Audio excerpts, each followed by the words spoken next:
Assalamualaikum warahmatullahi wabarakatuh. Aksi demo hari ini di gedung DPR diwarnai kericuhan ya. Jadi kita lihat tidak terlalu banyak memang massa yang hadir aksi demonstrasi hari ini. Nah, massa aksi mempertanyakan kenapa ya pintu gerbang DPR ditutup. Padahal kemarin Puan Maharani ya mengatakan akan membuka pintu DPR terbuka lebar ya untuk massa aksi dan silahkan datang pada aksi demo hari ini 25 Agustus. Tetapi fakta yang kita lihat ya, pintu gerbang DPR tidak dibuka, malah dilemurin oli. Nah, sampai Said Didu ya mentweet di akun X-nya, kata Ketua DPR silahkan datang ke DPR, pintu terbuka, tapi fakta sebaliknya, semua jadi pembohong. Sepertinya memang ya DPR sudah mulai ketar-ketir ya, di mana saat rakyat buka suara mengomentari ocehan-ocehan DPR yang sepertinya memang menantang rakyat tetapi bukan meredam kemarahan rakyat yang ada, mereka malah menantang seperti yang terjadi kemarin kepada Sahroni, melemparkan narasi-narasi yang membuat masyarakat marah di sosial media. Eko Patrio dan Uya Kuya harus menutup kolom komentarnya di TikTok maupun di Instagram akibat diserang oleh netizen di sosial media ya. Sehingga mental mereka pun terganggu, harus menutup kolom komentarnya di Instagram dan di TikTok. Kalau seandainya ya tanggal 25 Agustus ini tidak ada narasi dari pemuja atau pendukung Jokowi ya untuk menurunkan Prabowo, kemungkinan akan lebih besar lagi. Sehingga kita lihat tidak terlalu besar ya masa aksinya itu. Bahkan Partai Buruh tidak ikut di dalam aksi tersebut. Bahkan ya menurut netizen Nani Sudaryati Deyang, kok tumben ada TV swasta menyiarkan demo secara live tanpa jeda iklan? Berarti ada yang time blocking, berapa bayarnya? Jadi ini menjadi aneh di saat TV swasta atau TV nasional menyiarkan demo secara langsung tanpa jeda iklan. Artinya ya, slot di TV itu ada orang yang memblocking untuk menyiarkan secara langsung. Biasanya kalau ada aksi demo ya, tidak pernah lagi TV menyiarkan secara langsung live ya. Biasanya sih cuma diberitakan di sosial media, di media mainstream YouTube, biasa di sosial media ya, hanya itu saja. Dan ini menjadi aneh menurut netizen. Jadi jangan-jangan memang sudah ada orang yang membayar blocking time untuk di TV. Sehingga dugaan netizen ya, aksi hari ini pada tanggal 25 Agustus bisa-bisa ada yang menunggangi ya, supaya argumentasi untuk membubarkan DPR bergeser untuk menurunkan atau menjatuhkan Prabowo. Nah, Said Didu ya di akun X-nya ya menulis 10 harapan rakyat kepada Presiden Prabowo. Bapak Presiden Prabowo yang terhormat, harapan rakyat kepada Bapak sederhana. Berikan kami harapan perbaikan. Ada 10 harapan rakyat kepada Bapak Presiden. 1. Kami dukung penuh pemberantasan korupsi. 2. Kami masih berharap penegakan hukum. 3. Kami menunggu pengembalian aset negara yang selama ini telah dirampok. 4. Kami kuat menahankan kesulitan hidup tapi tidak kuat sambil menahan lapar melihat pimpinan berjoget di DPR dan di istana. 5. Kami berupaya hidup sederhana tapi tidak mampu melihat gaya hidup bermewah-mewah pejabat. 6. Kami butuh lapangan pekerjaan, bukan minta diberikan pekerjaan. 7. Kami tidak menuntut diberikan makan gratis, kami hanya minta perlindungan agar sawah kami, kebun kami, empang atau tambak kami, hutan dan laut tidak dirampas oleh oligarki. 8. Kami butuh peningkatan pendapatan untuk memenuhi kebutuhan, bukan minta gratisan dari negara. 9. Kami rela bayar pajak tapi kami tidak rela pajak menyusahkan hidup kami sementara uang pajak kami digunakan pesta pora pejabat. 10. Kami tidak anti bekas pimpinan kami, tetapi kami berharap agar Bapak tidak di bawah bayang-bayang pemimpin pembuat kebijakan dengan kebohongan yang telah merusak bangsa dan membuat rakyat menderita. Selamat bekerja Bapak Presiden. Jadi ini harapan dari Pak Said Didu ya di akun X-nya kepada Presiden Prabowo. Baik ya, coba kita dengar beberapa komentar netizen ya, masih terkait dengan anggota DPR, tunjangan anggota DPR sehingga membuat masyarakat ya melakukan aksi demo hari ini. Wah kacau nih, yang demo hari ini tanggal 25 Agustus 2025 di Jakarta sana sepi ya. Gak segahar di media sosial. Ternyata faktanya yang demo hari ini cuma beberapa orang aja. Gak serame senasional. Gimana ini katanya pengen membubarkan DPR, ingin melengsarkan dan memberikan tuntutan buat DPR. Tapi yang demo di Jakarta cuma segelintir orang aja anjir. Sedikit banget sumpah ya. Gimana nih coba menurut kalian ya. Ya padahal ini sudah dipersiapkan lama banget loh ya demo ini ya. Tapi faktanya malah ternyata yang demo cuman orang dikit lah, gak sebanyak dulu lah ya. Coba tinggalkan di kolom komentar nih ya. Karena katanya silakan aja demo, pintu terbuka lebar. Pintu mana? Pintu Doraemon, Bu. Belum apa-apa udah dipagari beton, terus dilumurin sama oli. Biar apa? Katanya terbuka lebar pintunya. Mana? Pintu mana, Bu? Kita baru merayakan 17 Agustus kemarin ya. Tapi gue ngeliat semangat untuk memerdekakan Indonesia itu hari ini. Terlihat dari demo yang dihadiri kalangan masyarakat, mahasiswa, budayawan, pengusaha, semua turun untuk demo ke DPR. Semoga demo ini membuahkan hasil, dan semoga oknum-oknum yang duduk jadi anggota dewan di sana bisa tergerak hatinya, minimal sedikit tergerak hatinya untuk tahu bahwa masyarakat itu sakit hati terhadap oknum-oknum yang kemarin ngomong tentang tunjangan, yang kemarin keluh tentang macet, yang kemarin pengen minta tunjangan 50 juta per bulan, tunjangan rumah. Itu yang bikin masyarakat tuh sakit hati, yang buntutnya hari ini ada demo. Jadi buat oknum-oknum yang duduk menjadi anggota dewan, kalau kata gue, sebelum lo ngomong, lo pakai ini, ya. Lo pakai ini kalau ada. Tapi nggak mungkin nggak ada. Kalau nggak ada, nggak mungkin lo duduk di DPR. Thank you. Aja, makanya si Puan Maharani berkicau di media sosial katanya siap menerima pendemo. Tapi hari ini kita sudah datang di depan gedung DPR. Lihat apa yang ada di sini, beton yang diroli. Ini berbahaya, sangat berbahaya sekali loh. Ya, kami hari ini kalian lihat ini dipancang-pancang ini. Ini gemuk. Kalian lihat bagaimana kalau misalnya ada yang nekat manjat dan terjadi sesuatu. Siapa yang bertanggung jawab untuk ini? Siapa yang bertanggung jawab untuk ini? Agar DPR harus bubar dalam waktu. Di dunia ini mah nggak ada yang nggak mungkin, ya. Ada ojol jadi wamen, ada Kang Martabak jadi wapres. Rio nih, lihat nih, Pak Noel yang paling pantas disebut perintis ya. From zero to hero of the year. Yang paling cocok ngisi seminar-seminar motivasi how to be success perintis, bukan pewaris ini. Kira-kira beliau nangis kenapa nih? Nangis ketahuan apa nangisin dosa-dosanya nih? Dasar air mata Palisade, air mata Ducati. Udah bener jadi driver Gojek aja, Pak. Enak kalau nangis nggak ketahuan, ketutup helm, nggak malu. Emang menjaga integritas tuh susah ya? Dulunya aktivis HAM, pegiat anti korupsi, vokal banget soal hukuman metong buat koruptor. Tapi pas udah di atas, lain lagi. Ternyata kagak we walk the talk, talk the talk. We walk the talk, not only talk the talk. Ikutan juga pesta korupsi. Ini mah namanya Noel lagi nasehatin Noel. Gue ubah dikit omongan Mahatma Gandhi. Kalau bumi ini sangat cukup untuk semua orang, tapi nggak akan pernah cukup untuk antek-anteknya mukidi yang serakah. Jadi kaya raya tuh nggak apa-apa banget tau, Pak. Bahkan dianjurkan.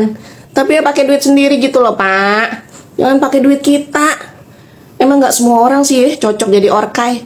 Orkai mana coba yang kosnya minta dibayarin, berasnya minta ditraktir, tunjangan beras aja 12 juta. Mau buka grosiran beras lo, 12 juta mah bisa buat 80 orang makan, Pak. Lambung lu segede apa sih, Tunjangan rumah 50 juta. Cengkeh nastar. Padahal rumah dinasnya cakep-cakep loh. Emang gak bersyukur aja lu pada. Tantang petenteng, mana ngitungnya ngawur. 26 hari kerja dikali 3 juta. Perhitungan sederhana aja salah. Gimana ngitung anggaran yang lebih ruwet? Ini contoh kalau sekolah cuma sampai pintu gerbang begini nih. Kalian tahu Pak, Bu, yang drill beban negara. No, lihat no, guru honorer tidurnya di toilet. Gajinya 1 juta acan juga kagak nyampe. Kalah lupa sama guru, sama pegawai swasta yang apa-apa sendiri.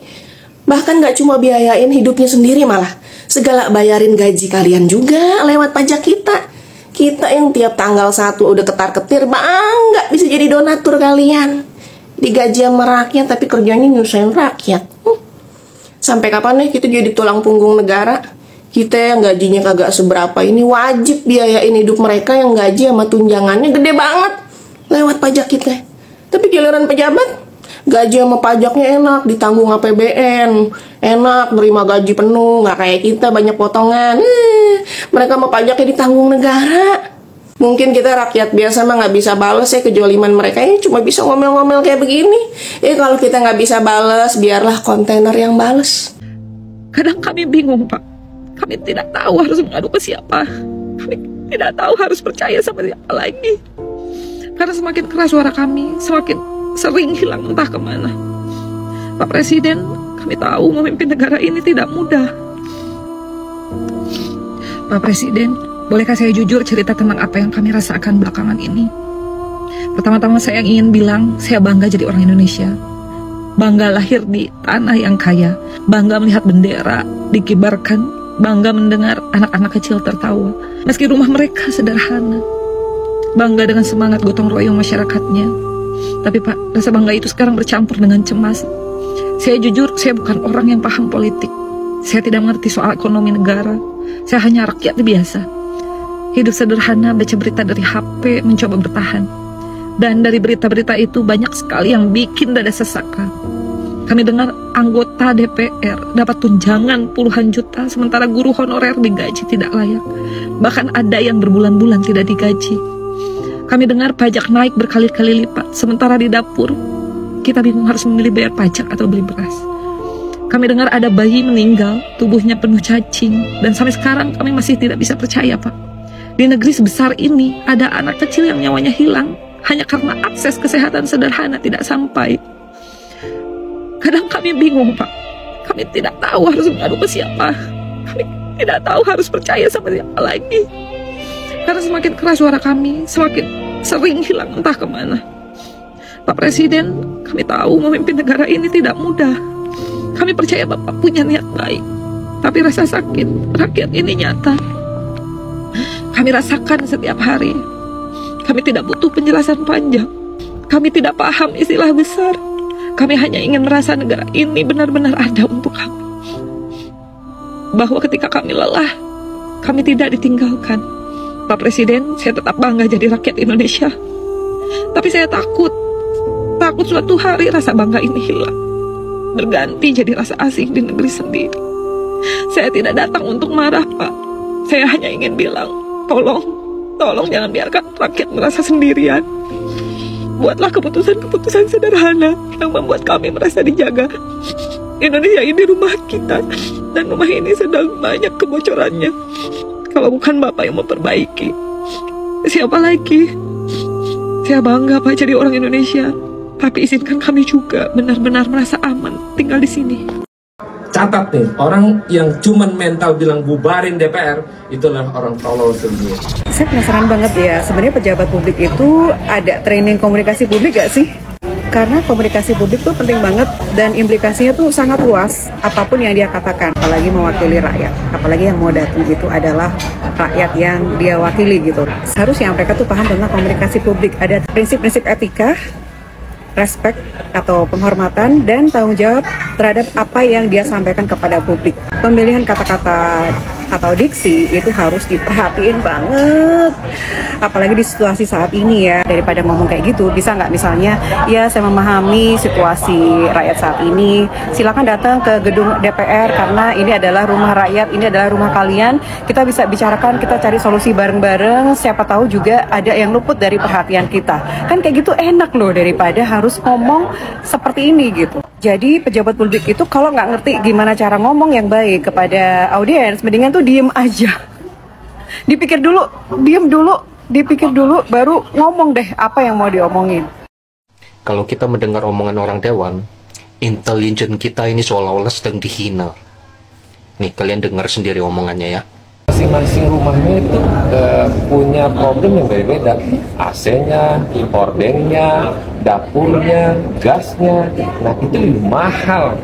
Kenapa waktu itu banyak yang kasih masukan lebih baik dikasih tunjangan tunai. Sudah dengar kan?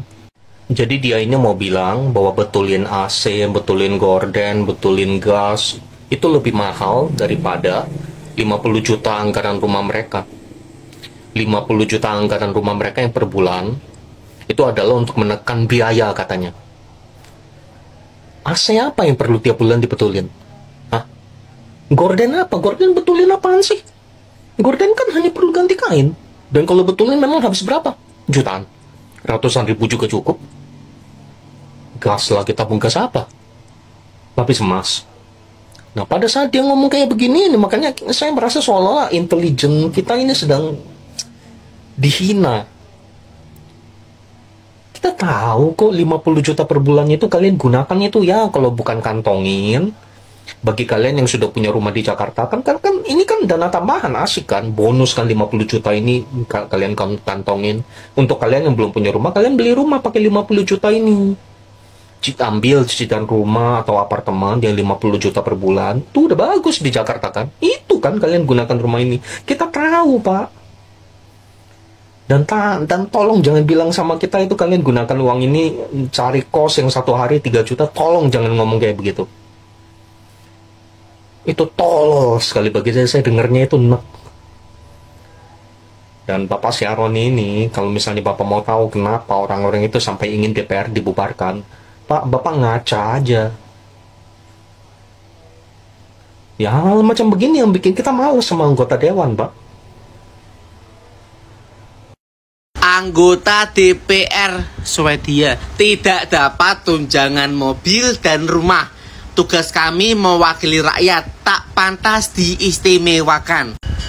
Kami ini tak berbeda dengan warga kebanyakan. Tugas utama kami adalah mewakili rakyat. Ingat, mewakili rakyat. Jadi tak pantas rasanya jika kami diistimewakan atau mendapat banyak fasilitas atau gaji tinggi. Pak, nggak tahu aja ya kan wakil rakyat di Indonesia itu seperti apa, Pak fasilitasnya, Pak ya. Yang di Indonesia yang wakil rakyat itu cuma namanya, Pak ya kan, Dewan Perwakilan Rakyat itu cuma nama. Kerjanya nggak ada mewakili rakyat, Pak. Dan tunjangan sama gajinya, bisa ngalahin presiden, ya kan. Bisa di atas rakyat jauh. Harusnya kalau mewakili rakyat ya gajinya di bawah rakyat, ya kan, dan tidak layak mendapat gaji tinggi dan fasilitas. Bener nih kalau di Swedia. Tapi kalau di negara kita, perwakilan rakyat, pelayan masyarakat, bak sebagai raja dan diistimewakan. Itulah Republik Indonesia. Capek banget gua sama nih orang. Noh, Sri Mulyono lagi-lagi mau ngincer pajak untuk pedagang eceran. Di sisi lain, gaji DPR ternyata tidak dipotong pajak, dan pajaknya itu yang nanggung negara. Dan kalau negara yang tanggung, ya berarti kita-kita juga rakyat yang tanggung melalui pajak. Ngomong doang lo, adil dan makmur. Tai anjing. Adil buat siapa? Makmur buat siapa? Rakyat kecil lu tekan terus, lu cari celahnya buat dipajekin. Padahal penghasilannya mereka nggak seberapa. Buat makan aja mereka susah. Giliran DPR yang kerjanya kayak tai, gaji dan tunjangannya selangit, kagak ada yang lu pajekin. Emang bangsat lu semua.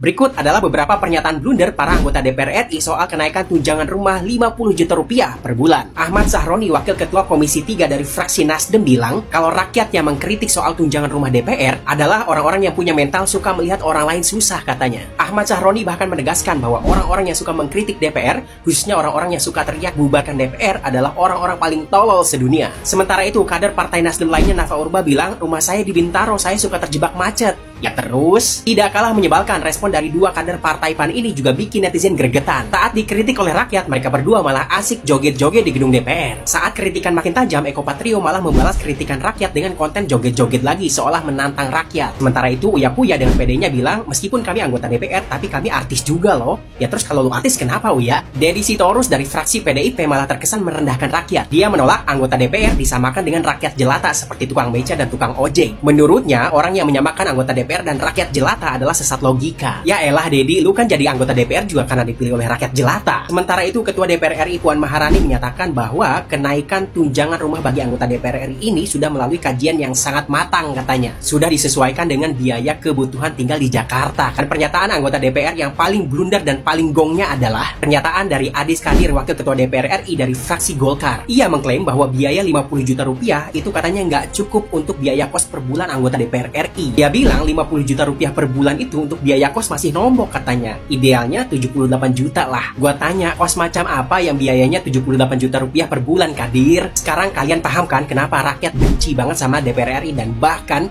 ingin DPR RI dibubarkan? Anggaran pendidikan terbesar sepanjang sejarah Indonesia. Pemerintah baru-baru ini ngumumin rencana anggaran pendidikan tahun 2026 sejumlah 757,8 triliun, tepat 20% dari total RAPBN tahun 2026. Angka ini terlihat membanggakan, tapi kalau kita lihat rinciannya, ternyata hampir setengahnya, yaitu sejumlah 335 triliun itu dialokasikan untuk makan bergizi gratis. Masukin anggaran MBG ke dalam pos pendidikan memang membuat target konstitusi 20% terlihat tercapai. Tapi pertanyaannya, apakah memang tepat MBG dihitung sebagai anggaran pendidikan? Secara logika, sebuah program seharusnya diklasifikasikan berdasarkan tujuan utama termasuk indikator keberhasilannya. Tujuan utama MBG jelas terkait gizi atau kesehatan dan juga sosial. Dampaknya terhadap pendidikan memang ada, tapi nggak secara otomatis. Artinya, MBG baru akan sahih dikategorikan sebagai dana pendidikan kalau desain programnya memang benar menargetkan perbaikan learning outcome. Misalnya, peningkatan literasi, numerasi, atau bahkan IQ anak, tentunya harus dengan indikator dan evaluasi yang jelas. Masalahnya, sekarang indikator keberhasilan MBG itu apa sih sebenarnya? Bantuin gue cari coba. Karena yang muncul ke publik, indikator keberhasilan MBG itu hanya jumlah penerima manfaat. Make sense gak? Program sebesar ini sangat beresiko menjadi keran bocor kalau perencanaan, pengawasan, evaluasi, dan indikator keberhasilannya nggak jelas. Harus ada perhitungan rinci tentang efektivitasnya, bukan sekedar target serapan anggaran. Kalau enggak, ya lagi-lagi gue harus bilang kalau ini cuma proyek populis untuk mendongkrak citra publik. Pertanyaannya, pantaskah 10% APBN kita itu dipertaruhkan hanya untuk itu? Bukan DPR ini kadang-kadang nih ya, masyarakat boleh kritik, boleh Saya akan coba tanggapi video makaroni apa namanya, ya apa-apalah nama lo, nggak pantas, nggak inilah, kepenting ya, nama busuk lo ya. You bilang tadi apa, masyarakat boleh mencaci maki, boleh menganjing-anjingkan, mengasuh-asuhkan ya, atau mampus-mampus lah, itu yang kamu katakan kan. Tapi pakai adab. Ini kalau kamu nggak punya isi otak ya. Yang namanya adab ya, tentu tidak menganjingkan, tidak mencaci maki ya. Yang lebih beradab, harusnya beradab itu kalian sebagai pemerintah. Kalian kan mengaku wakil rakyat. Nah, kalau ada kebijakan yang namanya wakil rakyat, itu mewakili suara rakyat, mewakili kehidupan rakyat dan hati rakyat, hak rakyat. Kalianlah yang harus memanggu, memperjuangkan hak kami rakyat. Itu wakil rakyat, yaitu DPR ya. Nah, sekarang kamu mengaku diri kamu wakil rakyat ya. Sementara semua kebijakan yang dilakukan oleh presiden, kamu tidak pernah memperjuangkan. Bagaimana ya tentang pajak? Saat Sri Mulyani mengatakan, oh kalau ada yang tidak mau bayar pajak, berarti orang itu tidak ingin Indonesia ini bagus, berarti tidak ingin tinggal di sini. Kira-kira ada nggak isi mulut dari DPR ini salah satunya ya untuk bersuara? Tidak. Kami juga bingung. Kalian selalu mengaku dipilih oleh rakyat. Rakyat yang mana yang milih kalian? Kalian ini anggota DPR adalah pasokan partai. Nah, partai-partai ini bawa sial sebenarnya. Kenapa? Saat kampanye selalu mengatakan melindungi rakyat, memberi hak kepada rakyat, memperjuangkan hak rakyat. Tapi faktanya setelah partai-partai ini memasukkan semua kader-kadernya menjadi DPR, apa masih ada ingatan itu? Ucapan waktu mereka kampanye nggak ada. Jadi kamu jangan bilang kamu dipilih oleh rakyat ya. Jangan mengaku-ngaku dipilih oleh rakyat. Kami malah nggak tahu apa-apa loh. Tiba-tiba muncul ya jadi DPR, no artis, namanya Napa Urba. Siapa sih nama itu? Ya. Oh kira-kira muncul namanya Parel, tukang pacaran tuh sama Puji. Ya, tiba-tiba muncul si Eko, siapa aja lah artis ya jadi anggota DPR. Itu kapan kami milihnya? Ya, kapan kami pernah memilih kalian? Sudah tidak dipilih oleh rakyat, mengaku-ngaku dipilih oleh rakyat. Sudah mengaku-ngaku dipilih oleh rakyat, tidak mau kerja ya. Malah di dalam gedung kalian bekerja itu kalian ngorok, kalian tidur ya, itu kalian makan gaji buta ya. Apa kalian punya urat malu? Punya nggak sih? Anggota DPR harusnya menjadi wakil rakyat, ya, menjadi panutan buat rakyat, mendidik rakyat. Bagaimana pertumbuhan tentang rakyat ini supaya kita bisa disiplin, ada komunikasi antara DPR sama rakyat. Tapi apa yang kalian lakukan?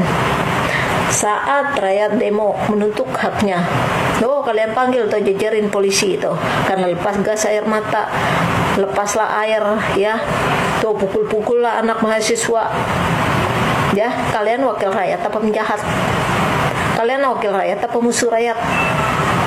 Kalian sama polisi 11-12. Ya, kalian bermusuhan dengan rakyat. Padahal kami loh yang gaji kalian. Kalian makan uang haram. Ya, kalian makan gaji buta dari kami rakyat. Itu yang kalian lakukan. Tapi mengaku-ngaku dipilih oleh rakyat. Ya. Kok mengaku-ngaku dipilih oleh rakyat? Kita tidak boleh hidup seperti binatang, ya, yang kita matikan urat malu. Hidupkan urat malu, biar kita bisa membedakan, ya, antara kita dengan binatang di luar sana. Katanya boleh mencaci maki, memampus-mampuskan, menganjing-anjingkan. Cukup otak kamu aja yang berbuat seperti itu, ya, karena kamu pemakan uang haram. Ya pantas saja urat otak kamu rusak, selakutan otak kamu rusak, ya, karena kamu menafkahi, ya, keluarga kamu dengan uang haram, mengaku-ngaku dipilih oleh rakyat. Kalau kamu benar anggota DPR dipilih oleh rakyat, kami rakyat tidak suka sama kalian, kalian mundur, kalian turun. Kenapa kalian masih meletok di situ?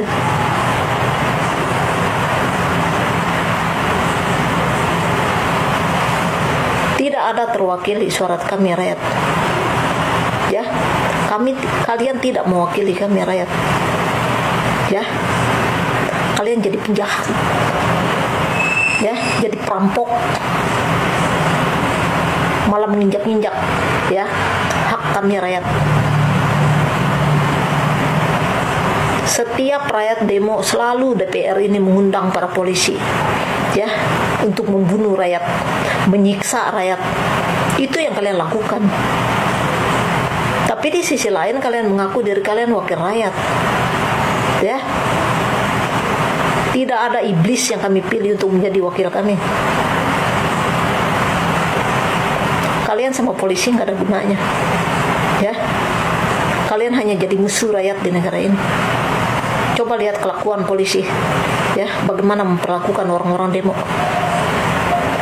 Polisi ini selalu mengaku dari rakyat ke rakyat, tapi lihat, apa kalian beradab? Apa kalian punya moral? Kan tidak. Tapi lebih biadabnya lagi, ya, kalian minta naik gaji. Udah kerja tidak mampu, ya, pengen naik gaji.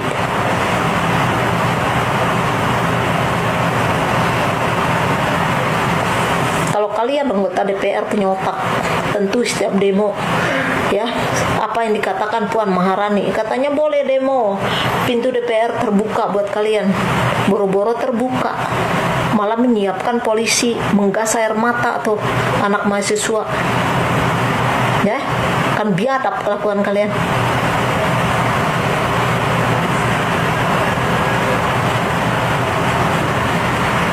Kalian sama polisi ini 11-12, ya. Ntar kalau rakyat bilang mau diturunin polisi, bubarin DPR, oh menyengat otaknya. Ya, kalau nggak ada kami bagaimana? Kami nggak butuh. Dulu era Pak Harto, emang ada polisi dulu? Ya, ada nggak sih? Nggak ada. Kalian sekarang bilang DPR nggak bisa dibubarkan. Nah, kalian kan ngaku dipilih oleh rakyat. Tentu kami rakyat dong yang akan membubar otak kalian. Ya, kalau presiden tidak mampu membubarkan kalian, tentu kami, ya, yang kalian wakili yang membubarkan kalian, karena kami sudah tidak membutuhkan kalian. Ya. Makanya penuh otak itu dipakai. Jangan semena-mena mengaku-ngaku dipilih oleh rakyat. Otak kalian itu dipasokkan oleh partai, bukan kami yang memilih. Ya. Jadi jangan ngaku-ngaku sama dipilih oleh rakyat.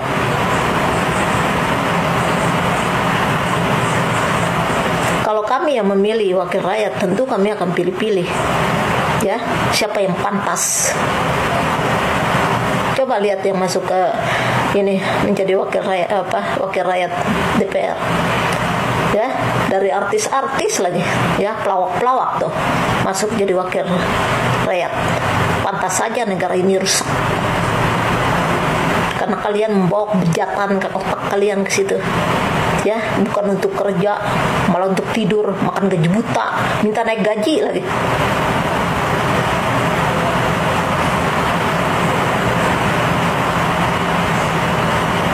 Seharusnya kami yang menuntut kalian, ya, bukan kalian yang besar mulut. Karena tanpa kami, yang gaji otak kalian itu siapa? Siapa yang gaji kalian? Nah, sudah mengaku dipilih oleh rakyat, makan gaji buta. Ya, saat persidangan tuh kita banyak lihat tuh foto-foto wakil rakyat, ya, DPR tidur-tidur tuh, ya, makan gaji buta kan, nggak berguna. Ya, apa gunanya kalian DPR ada di negara ini? Nggak ada, karena kalian tidak mewakili kami rakyat. Kalau kalian benar-benar jadi wakil rakyat, tentu apapun keputusan presiden, kalau tidak berpihak kepada rakyat, tentu